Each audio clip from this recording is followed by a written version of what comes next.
mention that, oh, hi. Hi. When sensed, I was preparing for today and I sensed into Adi Da. Yeah. And he stated that he didn't want to speak to someone who's not a devotee. He didn't want to speak to or through someone who's not a devotee, because basically I wouldn't understand and be able to articulate what he was saying. Now, this might be different with you in the room, and I think we'll know, but Right. he wasn't into it. Okay.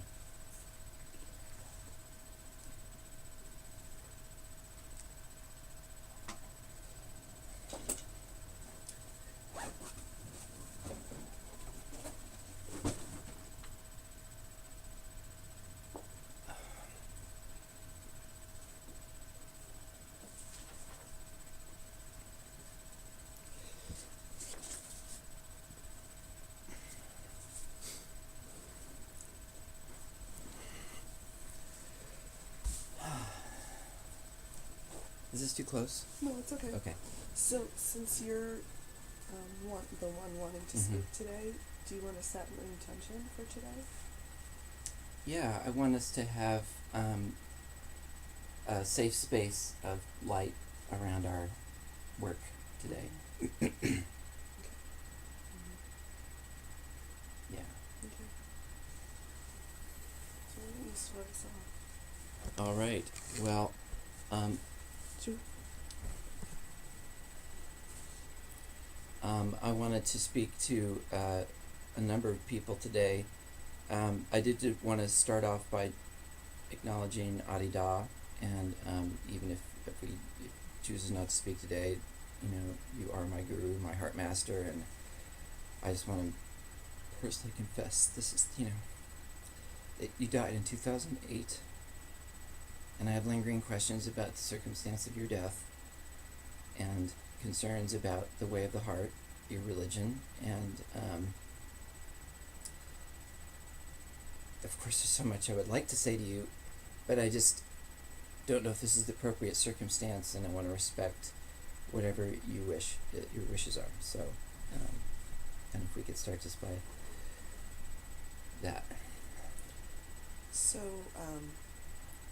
I am getting some response from him, and he wants you to know that he hears you, and he accepts you and what you're saying into his heart.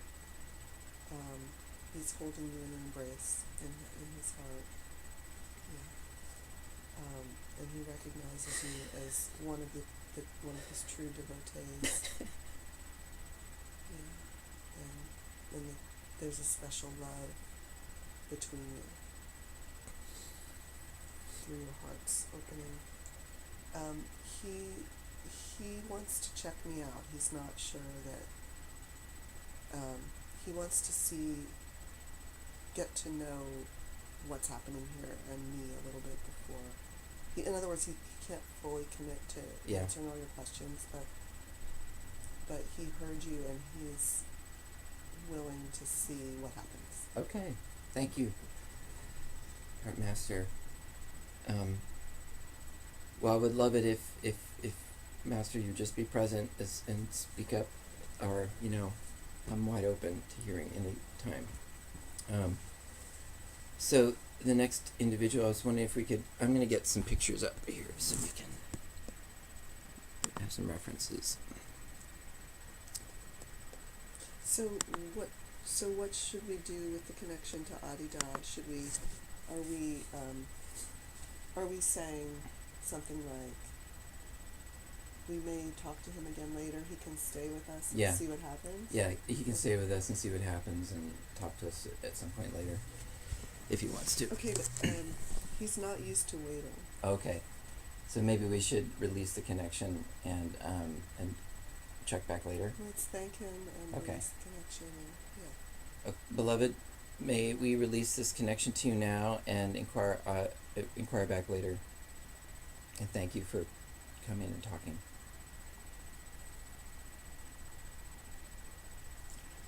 So he is when he's summoned and he comes, Yeah. he's used to then, like, you need to act now because he's here. Yeah. So he was kind of laughing, Yeah. but because he's not used to being the one that comes and goes at somebody else's Right. request. Right. Absolutely, that's right. So I need to come to him somehow. Well, you can. I think he's saying that you can ask him the questions, and Yeah. then he'll see if it seems, if he sees fit to respond, I see. then he will. Okay. But he's saying, that's just how he's used to operating. Like, yeah. Right. Well, beloved Heart Lord, thank you for you entertaining these questions. I didn't expect you to die so early in life at age 69, and it was very shocking for me. And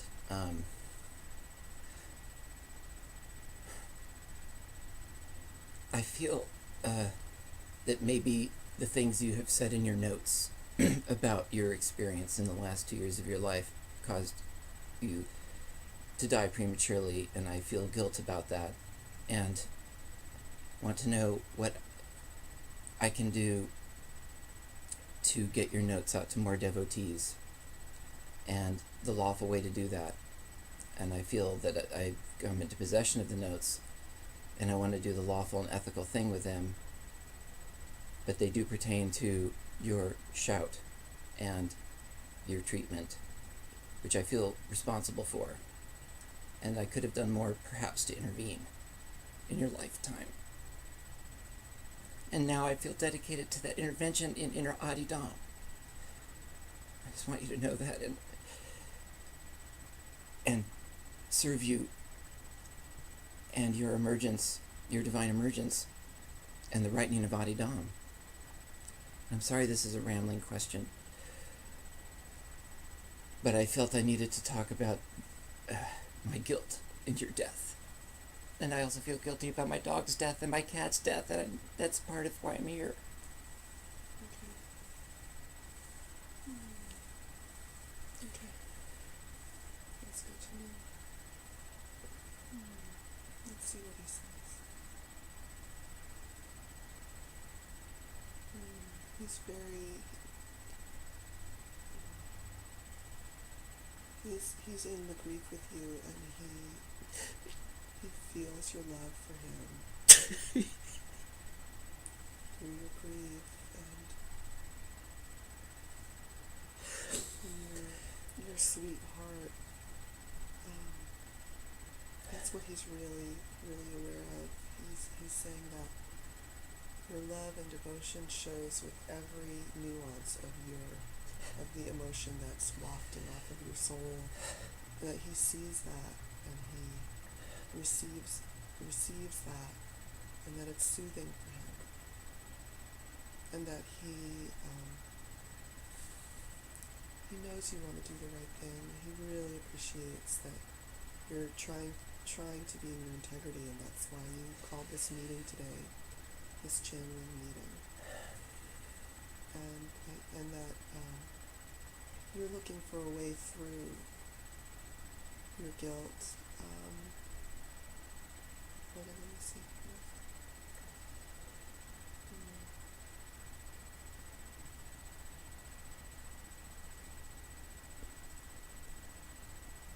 He's saying that there may be steps that you need to take with the notes, Yeah. but that also that guilt is part of your grieving process. So it's both. Yeah. Yeah, and to keep that in mind. Did you? Yeah. And so, so what's your specific question?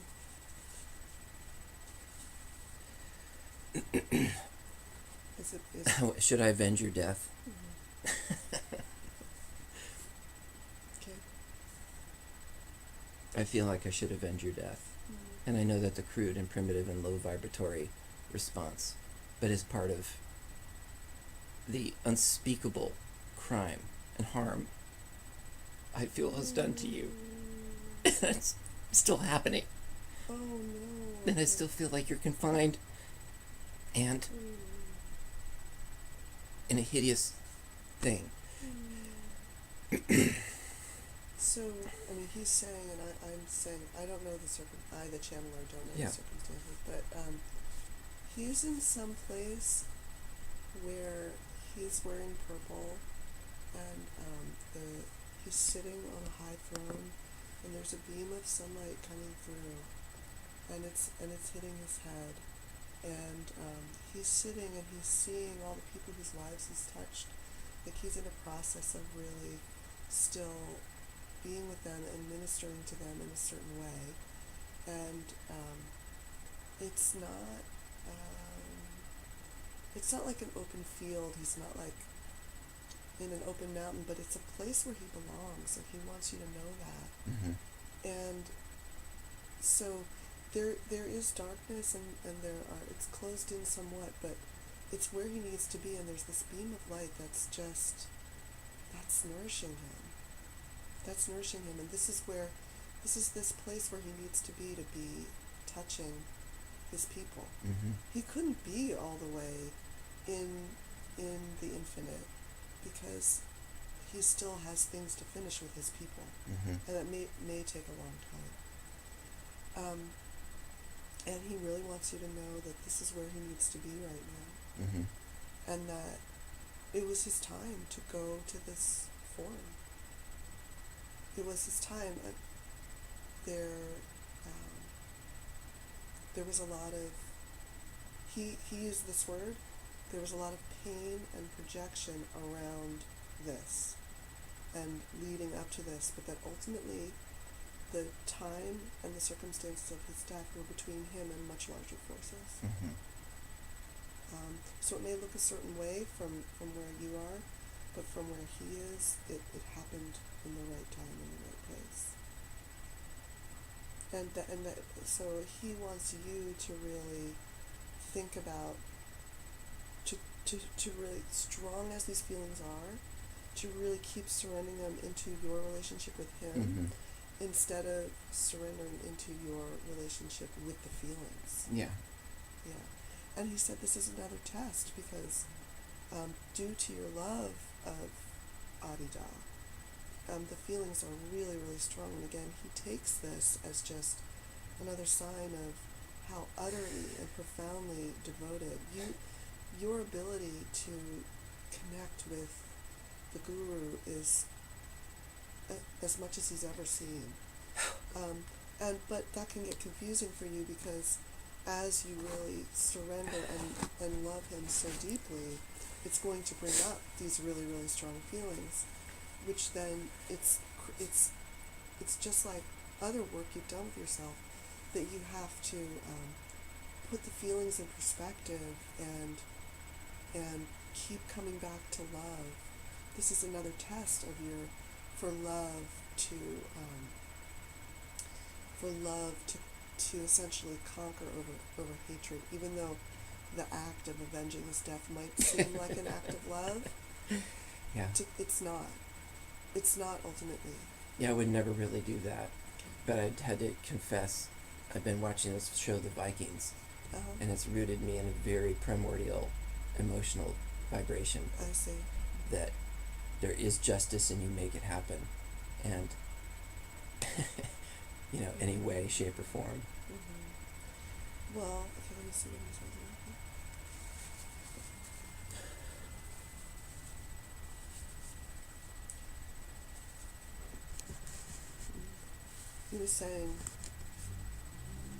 He was saying there's a place for that, but the place for that is more in history. Yeah, right. And he was saying, you notice I didn't minister to the Vikings. I didn't come to the Vikings. Mm-hmm. And I didn't come in that time. So to put those, to have a place for those feelings, they're part of the human psyche, but then part of evolving to a higher place is knowing the rightful place of those feelings. Yeah. And also remember where they come from. They come from love. Right. May I ask you about an awakening experience in 2013? Yes. Beloved Heart Master, I went through a process for about 15 months, 2012, of inquiring, what am I always doing intensively in your company, and inspecting the ego self-contraction intensively in your company, nonstop. Until April 2013, I noticed that there was no longer any internal motion or stress generated from within, so-called. And then I went for 3 years of testing to see if this was a stable realization, if I should call it that, and it has been. And it's been the most remarkable change in existence beyond what I could imagine, to be free of the ego self-contraction and able to feel you, breathe you like never before, and feeling presence of existence beyond what I can imagine. And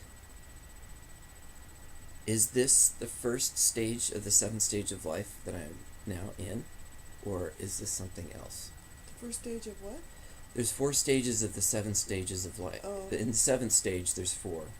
Oh. Divine transformation, divine transfiguration, divine indifference, and divine translation. And to enter into the 7th stage of life is the ultimate phase of awakening. And I don't know if you want to speak to this, Bhagavan, or if what happened to me.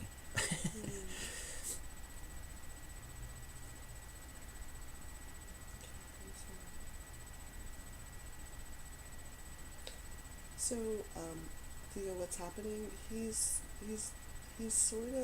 there still. He's not talking to me anymore. Mm-hmm. And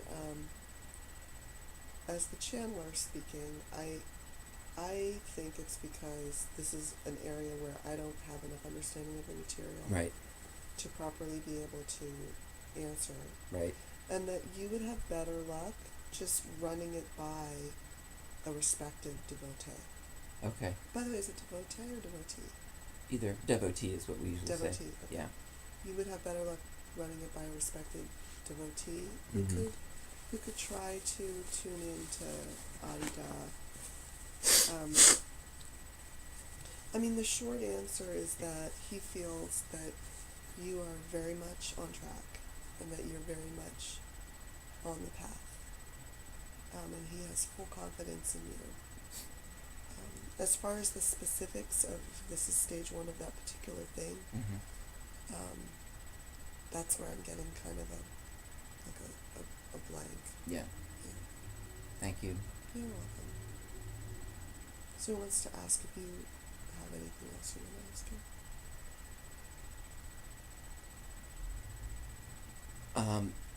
I want to resume retreats at the Man of Radical Understanding Retreat Center.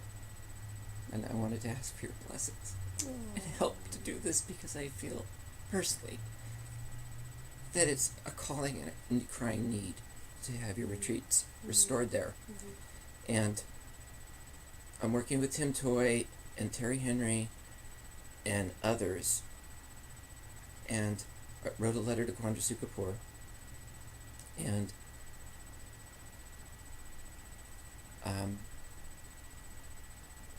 I just wanted to let you know that I am endeavoring to do that for you, and that I feel that there could be a great turnabout in Adi Dham with new people coming into your company through the beautiful retreat center up in Lake County. So he's smiling. You have his blessing.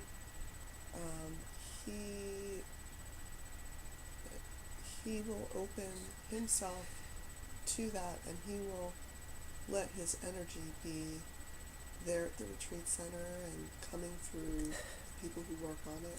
So as a green light, the energy will be coming through.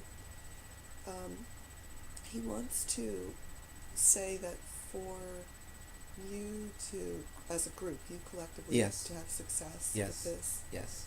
that you need to be really well trained in dealing with other people's projections. Mm-hmm. That there are going to be, and there always are, people project basically their undigested material onto the leaders Mm-hmm. and onto the retreat itself. Like all this stuff comes out, and that Yeah. you need to have, for the retreat not to get bogged down by that, Yeah. you need to have people who can talk about that process of projecting and understand those projections and transform the energy of them into something that helps the retreat go forward. Right. You need to have people to who know how to do that. Um, so I'm just asking him, is that better done before the retreat? Yeah, he said it's better if most of that energy, whatever is going to come up, is released before the Yes. retreat, and Right. then during the retreat that you really focus on the, is it, what do you call it, the Dharma, or what do you call it? Yes. Mhm. The Dharma, the wisdom. Yeah, and so there's a compassionate redirecting. Yes. Yeah. Thank you. That's wonderful help and advice, Bhagavan. And thank you for your blessing for that project. And it does bring up one more question, which is that since 2008, when my second wife, Bunny Buns, and I had a prior unity wedding, we read from the book Natu's Peace in the Public to our guests. And from that time, we've been using the internet and the webinar to bring people from around the world into conversation, open conversation about Natu's Peace and forming the Global Cooperative Forum. And I also want to ask your blessings for this project of continuing. We've had a conversation every week on Monday nights at 7:45. Me and Mike Waters have been the two principal leaders of this for the last 3 years. And we read the entirety of Natu's Peace, or your book Prior Unity, on July 23rd every year online with the world listening. And we want to bring your book Natu's Peace to people of influence, famous people, and to 10 million ordinary people or more, and to have a core group of 12 people committed to founding the Global Cooperative Forum. And I've also prepared manuals from your notes and your books about how people can get involved in the Global Cooperative Forum. And I just want to present those to you, ask for your blessings for that and further guidance forever. Basically, I'm committed to the founding of the Global Cooperative Forum. So he went like this, as if to say, like, hats off to you, and that there was something that he did when he was incarnate, which he can't do anymore, because he's not incarnate. He says that, so you will be taking the lead as an incarnate embodiment of this work, and that there's a lot of responsibility that goes along with that. But what he's trying to say is that this will require, in a humble way, for you to embody, and that it's going to be helpful in this project to acknowledge he is now a disembodied entity, and what are the ramifications of that? How will someone view a disembodied entity differently? What are the needs that people will have from a disembodied entity compared to someone who's still in a body? And that, so in this transition from having devotees of a live guru to now having devotees of a guru who's gone, some of what he shouldered when he was incarnate, the leaders have to shoulder when they're incarnate, because you're incarnate, and that you need to transition the relationship to him to one of consciously relating to someone who's not incarnate. Yeah. Mm-hmm. Yeah. And that one, he says to be careful of drawing direct parallels with Jesus, but there are some parallels, because he was incarnate at one point and then not incarnate, and he had followers in both forms. And he said, of course, that, I mean, this is at the risk of stating the obvious, but his energy, Adi Da's energy, is very, very strong. And that's why you, who are you've been a pacifist for your whole life. That's why you have to keep in mind how strong Adi Da's energy is. That's why you would even have a thought of avenging his death. That's so Right. not like you. But Right. it's because Adi's love and Adi's spirit is so strong. So if you're going to be embodying that, you really have to be careful. This is what happened with Christianity. Basically, a lot of the leaders in Christianity weren't high enough to channel Jesus. Right. And so they would have access to this really strong energy, but they hadn't evolved to that point, and so many people got hurt. So he really, he feels like you're the man for the job. Like you can really do this. But he's like, you got to be ready for anything. You're going to have energies coming through you that are going to surprise you. Yeah. Thank you, Bhagavan, for your blessing of that project, of helping to lead the Global Cooperative Forum into existence.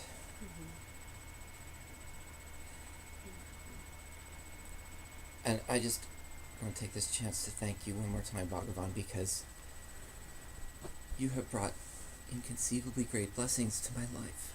Every day it's the most happiest, achieving, growing by the skin of my teeth on so many levels. But I want to bring gifts to your feet, significant gifts to your feet, in the form of a restored and growing Adi Da, in the form of an established Global Cooperative Forum, and in the form of, maybe this is my last question, Bhagavan, but I feel this incredible resistance in the world to you being accepted and you being part of the discourse and your face, word, and message being on people's lips and in part of everything that's going on. I feel resistance in Adi Da to you. I feel resistance in the global culture to you. And I'm pushing through my video blogs, through the music of Swaybone, and through the webinar activism to organize people for Not To His Peace, to push through this glass ceiling or this invisible barrier between the world and you.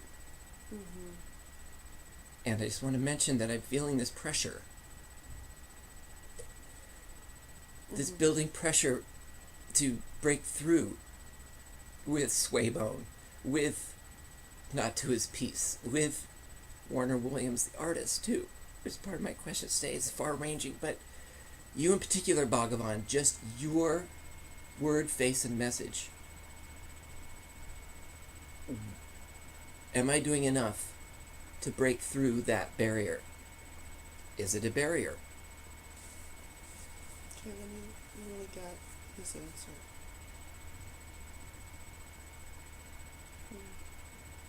Okay, so here's what I'm getting, Theo, and I want to really make sure this is pure. Yeah, okay, he said go ahead and say it. So he's in his purple, he's got the beam of light, it's a circular room, and he's so happy that he has been helpful to you. He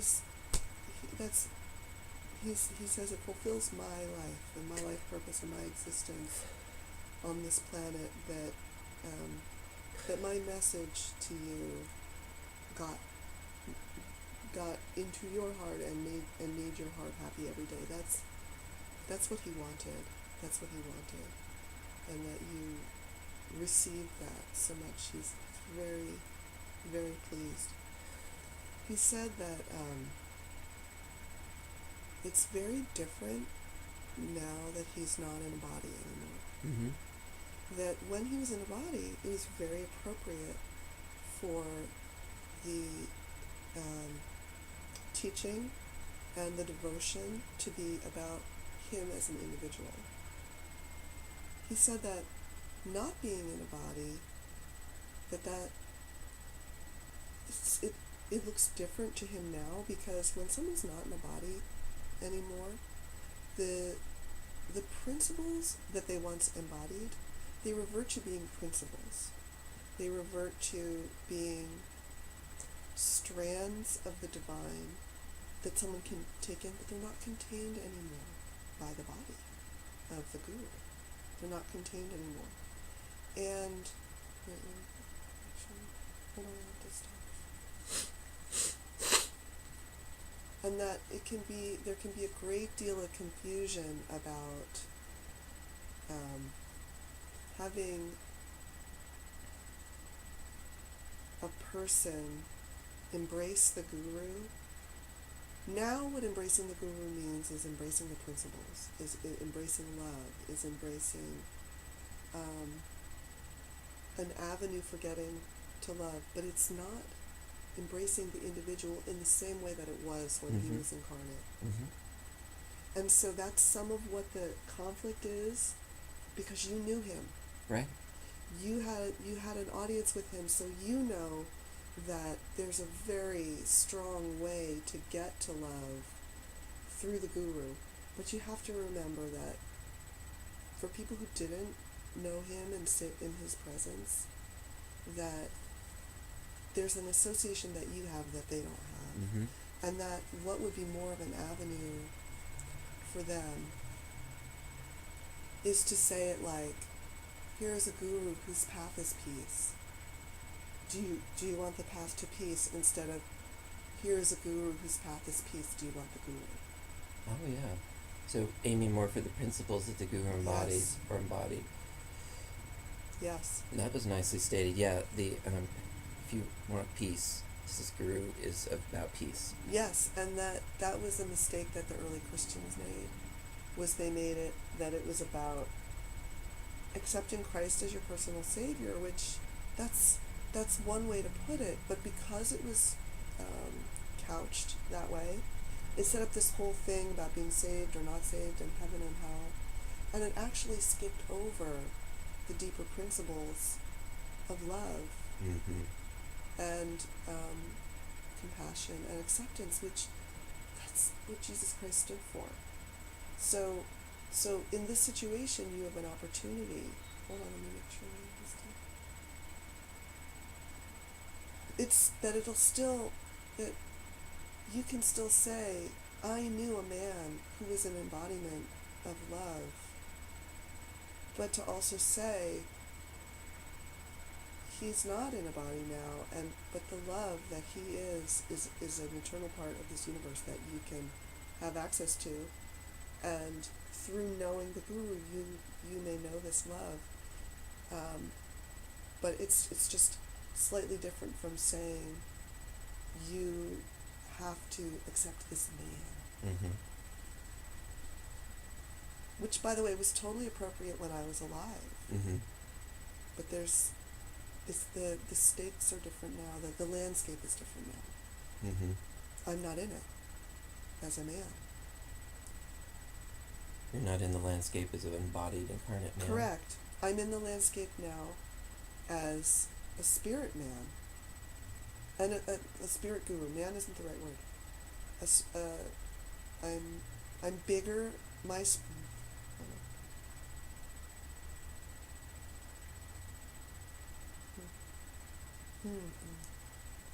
right.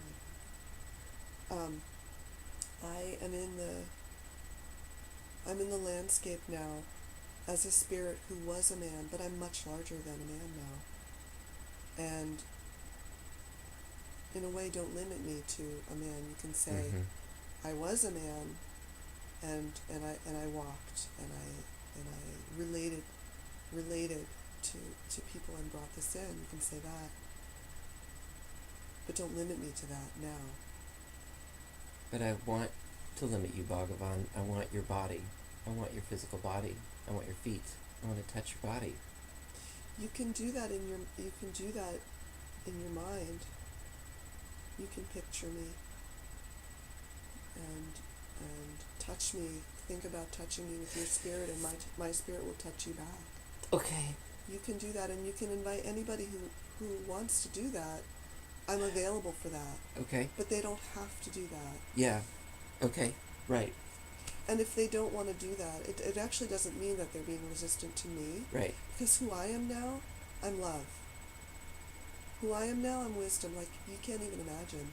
You thought I was wisdom before? Yes. You should see me now. Really? Yeah. Come on.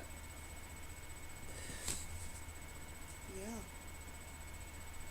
He's sending now an image of this beautiful, like, prisms of energy all around his head, infinite, like prisms that are infinite, and the light shines on them, and then the reflection of them off the prisms is infinite, and any way you turn it is infinite. These beautiful colors, that's what's all around him now. And because it's infinite, it's more than, he wasn't the infinite soul then, but he has access to that now at an even deeper level. He had access to it before, but he's accessing it. Even more? Mm-hmm.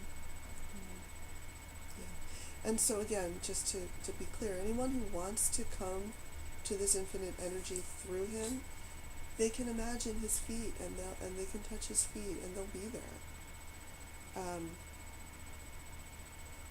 But another way is to think of his lifetime and his body as a channel, and hold on, let me see if these are. Hold on, this is where I'm getting a little confused. Yeah, so he's being very generous. He's making himself available. Mm-hmm. But if it's easier for someone to hear the message as a message of love, not as a message of a person, Right. that is going to distinguish you from religious cults where there became the right and wrong and the heaven and hell. Yeah. Thank you, Bhagavan, for that. Well, I want to ask him, I really want to honor what you're saying. He's, okay. He's saying I'm doing a good job, that, And I'm really happy to be here with both you, Bhagavan, and Sheira, because you're both a big gateway of love, along with Bunny Buns, and others in my life have felt unusually blessed by love my whole life.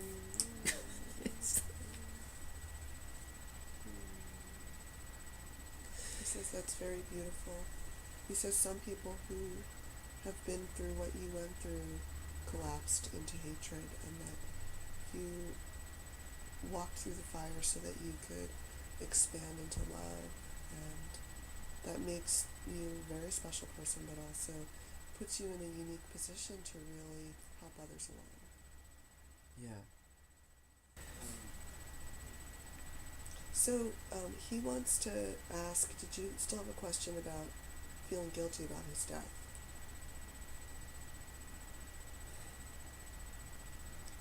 Has this conversation alleviated? Yeah, this conversation's alleviated some of that guilt feeling about you. There's other guilt issues I feel about Moses and Lo. So, yeah, we can do that next video.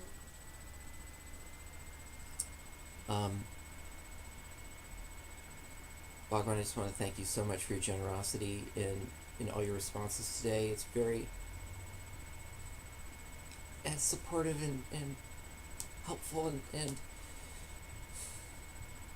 I'm glad I got to tell you how much you've impacted my life, and every day this feeling of your presence through the body is great. Mm-hmm. It's really, really great. And I just want to keep going with you wherever you want to take me. And I really want to do rock music. I mean, one of these questions is about my band. Mm-hmm. Fucking ordeal.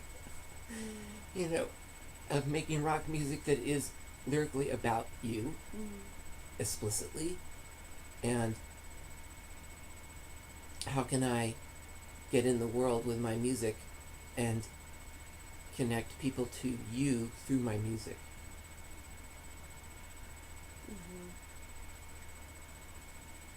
You want to talk about that for a minute? Yeah, if you will. Mm-hmm. So he wanted to give you a kiss on the forehead. Did he do that in real life? No.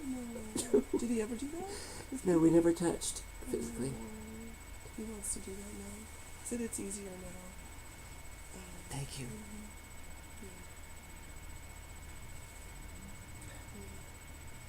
Yeah. And then the rock music. Yeah. He's like, yeah, rock music. He's all about it. He said that in some ways that it's through the sounds, it's through the lyrics, yes, but really through the sounds that people will feel him, through your playing, in particular through your guitar playing. Like it's through your guitar that you will be able to directly touch someone's heart with nothing cognitive, just to go directly in, and that he would enjoy you channeling him through your music. He said, by the way, this is what the Grateful Dead really specialized in doing, and that's why they touched so many lives so deeply. What did they do, Bhagavan, in your view? They channeled these deep principles of, they channeled the deeper principles of love. They also sometimes channeled fear. Yeah. They channeled in worship in a way, like praise of the different aspects of life. Yeah. They channeled color, different things, compassion, different aspects of that you are the man for the job of this. And that if you're really willing to come out and do that people will respond. I am definitely. I feel that since 2013 I've finally finished recordings that are A-list songs that speak the message about you, that are well recorded and well played, and that there's a whole performance's worth of these songs now. You said that the first audience for this is going to be people who were his devotees, Mm-hmm. And already knew him. That's the first audience. Okay. And then it will be wider audiences after that. Okay. Mm-hmm. Is there anything I can do? I don't know if this is appropriate to ask you, Bhagavan, but I have those wonderful bandmates, Ron Wadley, Jasmine Montgomery, Eric Olson. Eric plays keyboards, Ron is a bass player, Jasmine's the other singer. But we've had real difficulty keeping a drummer. It's almost like they've had imbalanced personalities and incredible skill. And I've had a great struggle with personnel in my band. And I've always dreamed of having more stability and being able to go on the road and tour and still meditate in your company on the road and have green smoothies and even bring this party circus celebration of rock and roll to people, featuring you through digital projections and your artwork, and mixing that in with my artwork and other art to create a visual artistic spectacle that is ecstatic and super loud, major, heavy, like Rush, like Tool, like U2, the biggest possible rock extravaganza, but you're there. And I'm talking about you.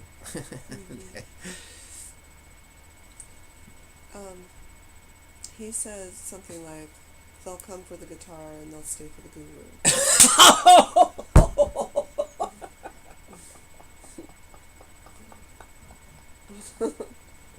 What about my singing voice, Bhagavan? That's where you opened my head. That's part of my Leela, is that in 2005, I'd been facing 20 years of frustration as a singer. Thank you again for this particular thing. And you said, sing from above your head. And then you also said, let your head be an open cup of devotion to openness to what is from above. And then my head opened up and my voice relaxed, and I started to use in-ear monitors on stage. Wow. And then this open resonance occurred, which gave me a relaxed power while singing about you, Mm-hmm. and gave me what feels like the biggest, grandest voice on the Mm. planet, Mm. which I love. I love Yes, it. let me ask, what about the singing voice? Mm-hmm. Yeah, he said the singing voice is really, really important part and great and stupendous. Yeah. Thank you. Mm-hmm.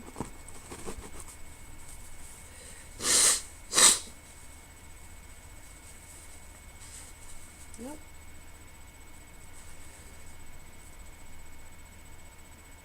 I need to take a break. Okay. Yeah. Bhagavan, thank you. And I just, send flowers at your feet, many different kinds of flowers, plumeria and hibiscus Mm.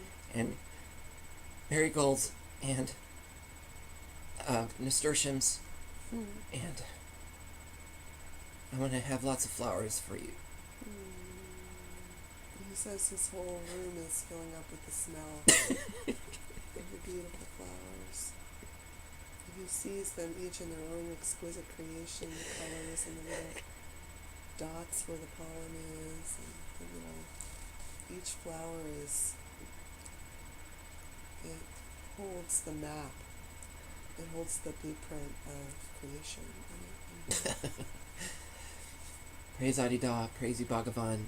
We're gonna let Sheira take a break. If it's okay. Mm-hmm.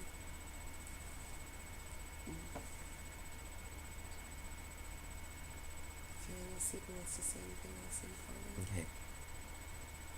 He blesses you as a son, and will stay close to you.